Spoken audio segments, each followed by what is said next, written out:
Some places on Earth defy explanation, and none is more infamous than the Bermuda Triangle. This mysterious stretch of the Atlantic, marked by Bermuda, Miami, and Puerto Rico, has swallowed ships and planes for centuries. Over 2,000 vessels and 200 aircraft have vanished here, often in calm weather.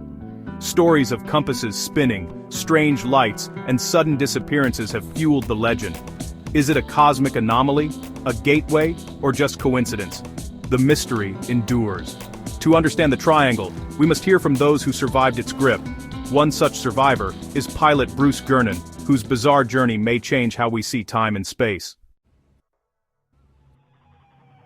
December 4th, 1970.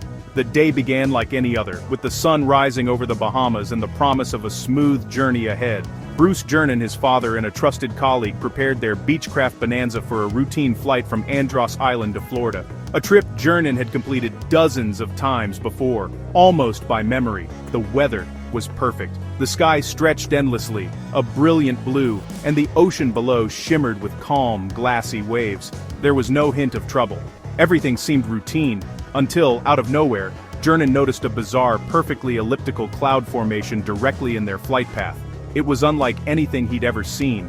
Assuming it was just a harmless rain cloud, he decided to fly toward it, expecting only a brief patch of turbulence or light rain. But as they approached, the cloud began to grow at an alarming rate, swelling and twisting until it towered above them, blocking out the horizon. Gernon, a seasoned pilot, pressed on, trusting his instincts and experience. He reassured his passengers, certain they could handle whatever lay ahead. But as the plane entered the cloud, the world outside changed instantly. Daylight vanished, swallowed by a thick, unnatural darkness that seemed to close in around them. It wasn't just a storm, it was an inky void, a suffocating blackness that cut them off from the world, leaving them disoriented and isolated. The familiar flight was gone. They had crossed an invisible threshold, leaving behind everything they knew and entering the unknown. Unbeknownst to Gernon, he was now flying straight into the heart of the Bermuda Triangle's most baffling and enduring mystery. What happened next would defy all logic, challenging everything we know about time, space, and the limits of human experience.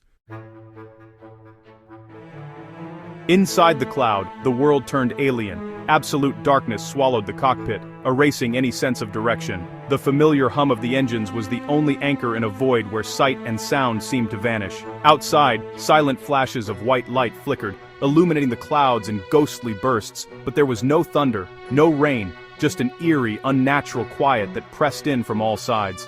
Suddenly, the plane's instruments went haywire. Compasses spun wildly, altimeters jumped, and the electronics flickered and died, leaving the crew with no way to navigate or communicate. Gernon was flying blind, trapped in what he would later call an electronic fog. The cockpit was filled with a strange, dim glow, and the dense mist outside made it impossible to see even the wingtips. He tried desperately to turn back, but the entrance had vanished. The cloud sealed behind them, closing off any hope of escape and leaving them isolated in a world of swirling vapor.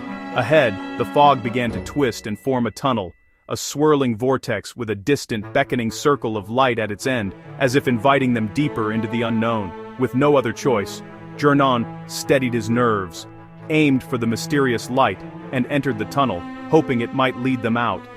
Inside, strange spiraling lines lined the tunnel walls, twisting and shifting as they flew. A sensation of weightlessness took over, making it feel as if the plane was floating rather than flying.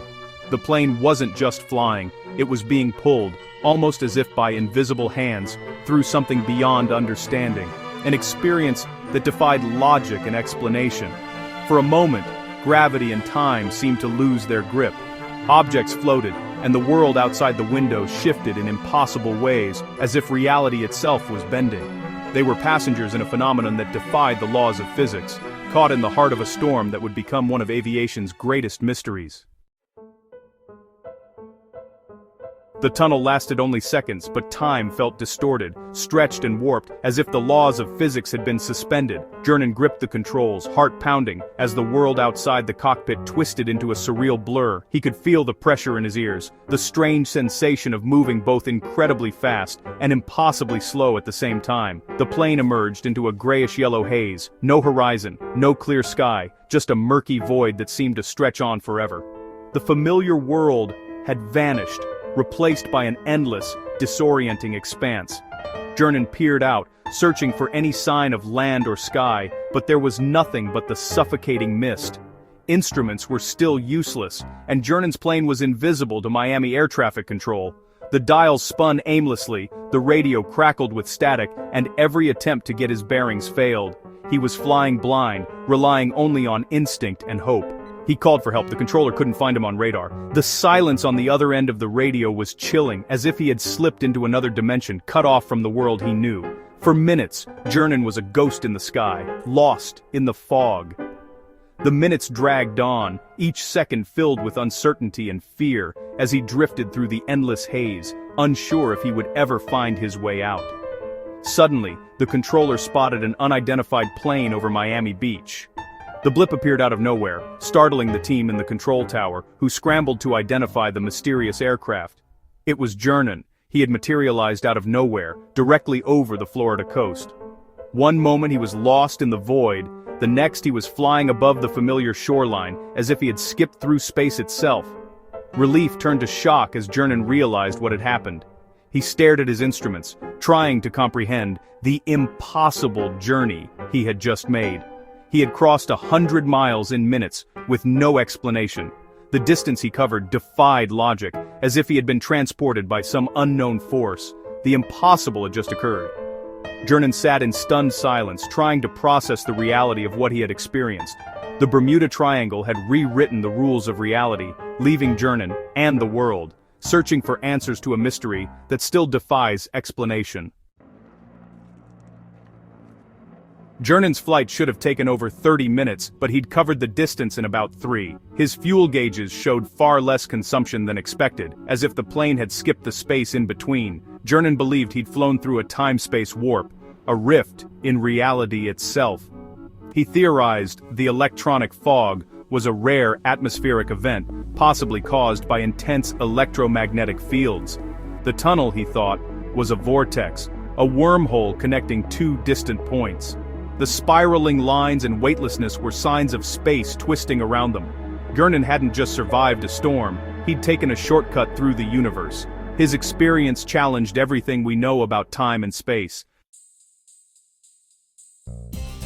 Gernon's theory of electronic fog offers a radical explanation for the triangle's mysteries. Could electromagnetic fields create invisible tunnels, disabling instruments and transporting vessels? Skeptics point to storms, currents and human error, dismissing the supernatural.